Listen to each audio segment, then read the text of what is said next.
Nothing quite prepares you for motherhood, but I found so far that having a Leonberger was probably the closest thing to having a human baby that I've ever come across. They require going out multiple times in the middle of the night, especially when they are young. They are teething, they're biting, their size makes them a little more challenging than other breeds, things that other breeds may be able to get away with. You cannot leave any room for with such a giant dog. Um, but that also means generally that they end up being far better trained and much better housemates than some of the smaller dogs would be. But they are babies. They love to be held, they love to be coddled, they love doing their Leo sprawl, so they flip upside down and they're just so happy and content to be with you and in your arms. And they are very often clingy dogs, very similar to human babies. But that trait also makes it that much more gut wrenching and heartbreaking when they leave. And on July 15th of this year, we lost Monzie. It's been a month and a half, and I'm still a mess over it.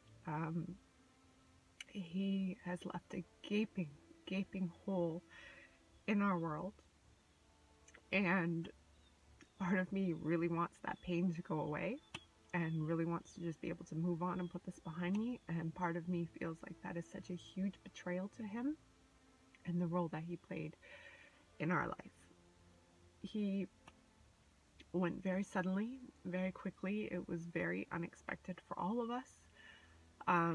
It was kind of a bit strange, actually, the way that he went, because we were all home, except for my husband. We were not supposed to be home. My sister was supposed to still be at a friend's house. I had gotten a call for a COVID haircut opening finally, and so I had rearranged everybody's schedule so that we would be home and I would be able to escape for that. And then the hairdresser canceled on me because we had a new baby and she wasn't comfortable having the baby around. So we were all just at home sitting around with nothing to do, and thankfully, like, we were all in the house. Unfortunately, we all thought he was sleeping. It was not unusual for him to sleep like the dead. He'd done it so many times before, the number of times over the years that I would walk into the kitchen and just pause and wonder, like, is he still breathing? And just stand there to observe and see if his chest was rising or falling, which you do with your own human babies a lot of times too. So when I came downstairs after the girls' naps and he was laying by the fridge and he didn't get up, I didn't really think anything of it. So I went in and I sat down, and a few minutes later, my husband got home and he didn't get up for him, and that was weird. He always gets up to greet daddy. So my husband had some groceries, went straight to the kitchen with it, and was, hey, Monzie. And that was that. So in his case, we ended up getting an autopsy done because we had been dealing with a few hurdles with him over his life, and we really wanted some answers and some closure. And it turns out that it was congestive heart failure. So the irony is, the day before he passed, we had groomed him. I just got the urge, I picked up the brush, and I gave him like a head to toe deep brushing on one side of his body. And then he's a big dog and your arms get tired.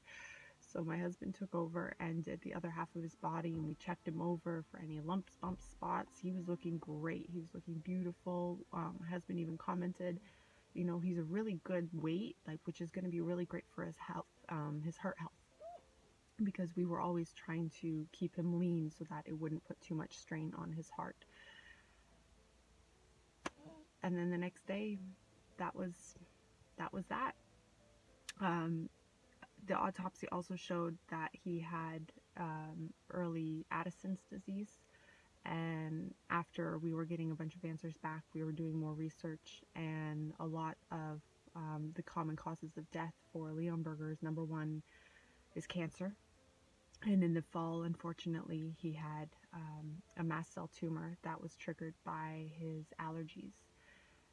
but we caught it early. He had it removed, and we got a clean bill of health from the oncologist. The oncologist said it was probably the best by the book case he'd ever seen, and there was no reason to think that, assuming we had his allergies under control, that it would ever make a return, and there was no sign of cancer left in his body. So that was last October. We found it on his birthday. And the second cause is heart issues, congestive heart failure, which can lead to a number of different forms of the heart failing. And the third, I don't remember what that one is. And then the fourth is Addison's. So he really had them all, unfortunately, and it was just a matter of time until something got him. It's like, we're damned if we do, we're damned if we don't. We didn't know about this particular one, and in many ways that was probably a blessing, because it meant that we didn't really change his lifestyle. He was already miserable enough eating pretty much cardboard because he was allergic to the world. And if we had known about this, we wouldn't have let him play. He wouldn't have gotten to go for walks. He would have been going in for constant testing and more medication, and he would be alive, but he would not be thriving. And the way that he went, it was fast, it was sudden. They tell us it was painless, and we were able to enjoy him up until the very last moment. And I guess that's all you can ask for. So we are now here, and he's no longer with us, but at the same time, in many ways, it feels like he is still with us. We've had a lot of very strange and way too many coincident moments since his passing that are very woo-woo. So, you know, some people may be like, okay, this chick's crazy, but it meant a lot to us to also experience these things, and it went so far beyond just our immediate family, which was also reassuring.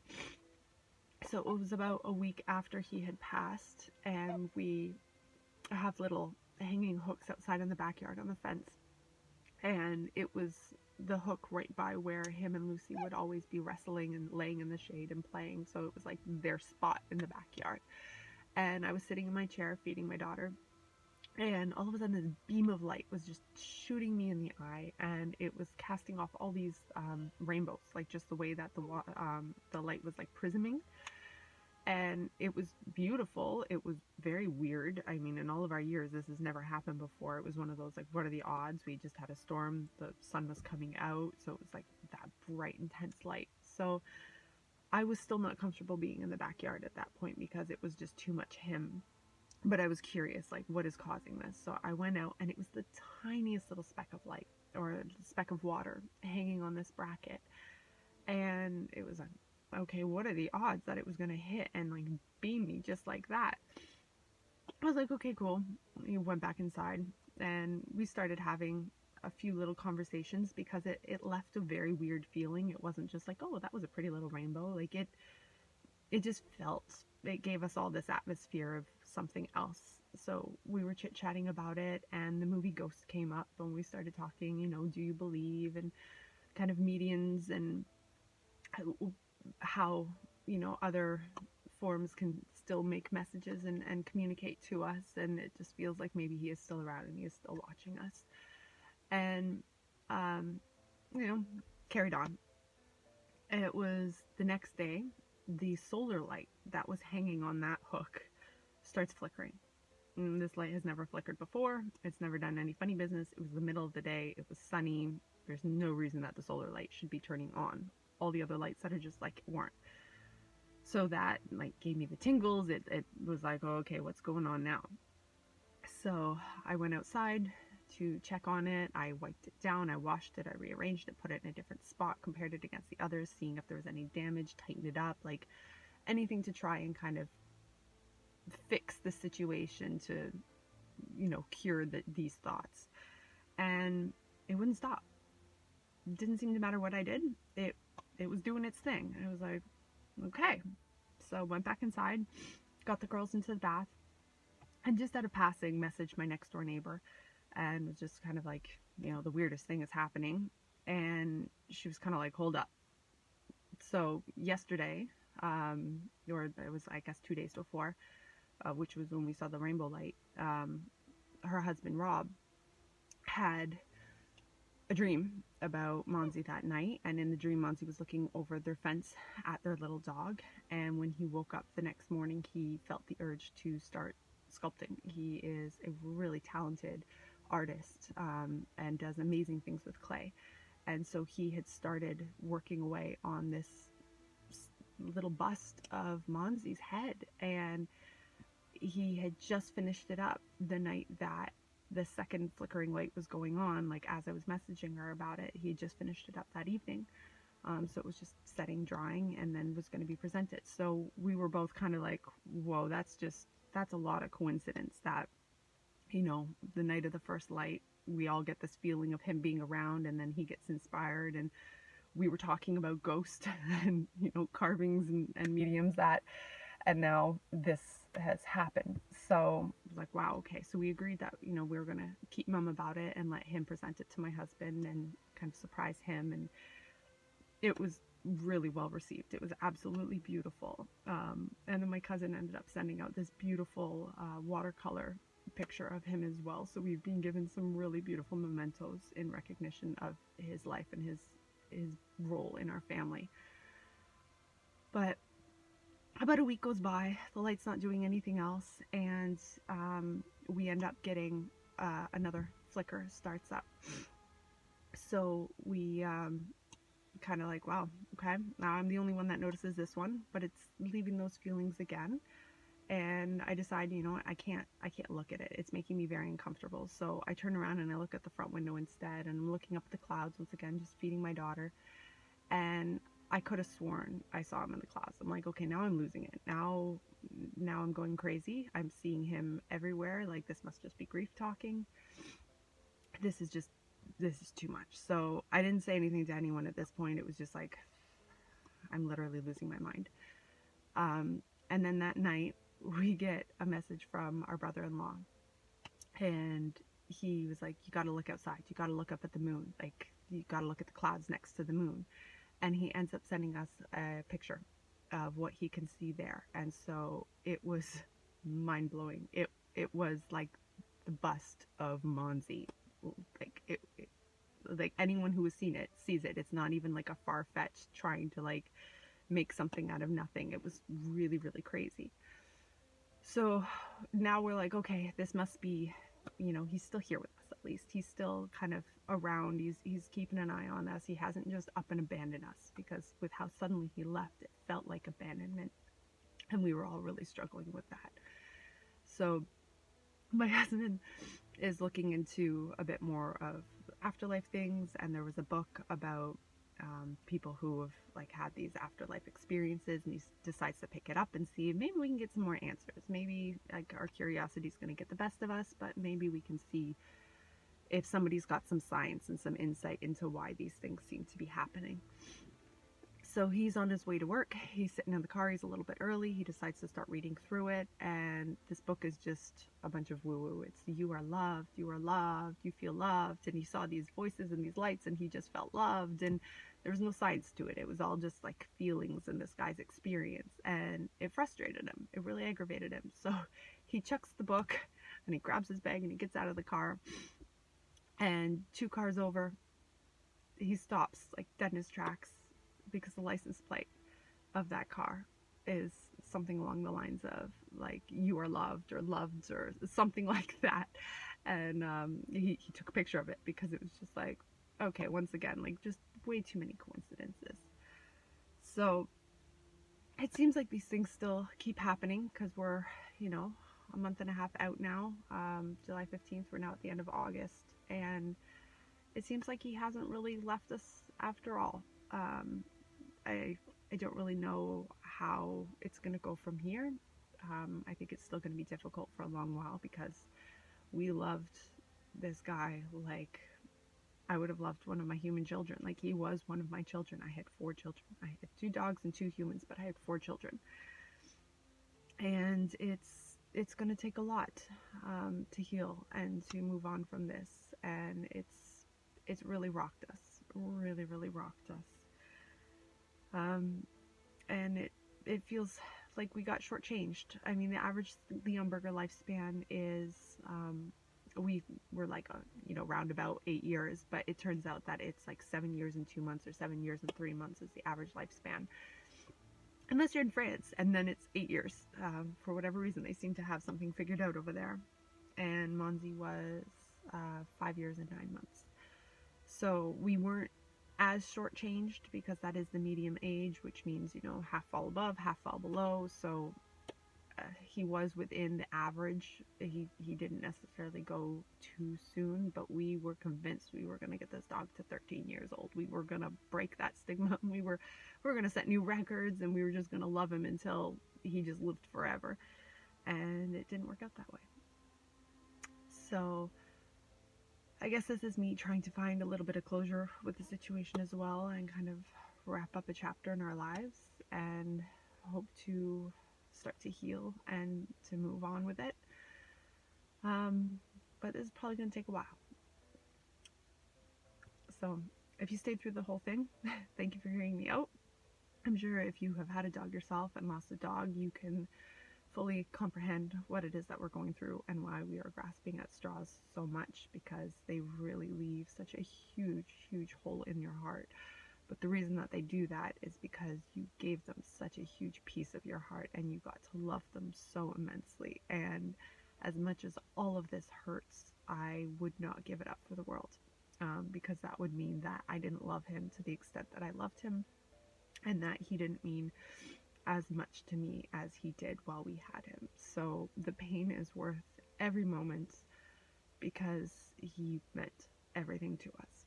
And it is a good life lesson to just hold on to what we have and really appreciate what we have and who we have in front of us right now. So thank you for watching, and that's that.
You're such a good boy, Monzie.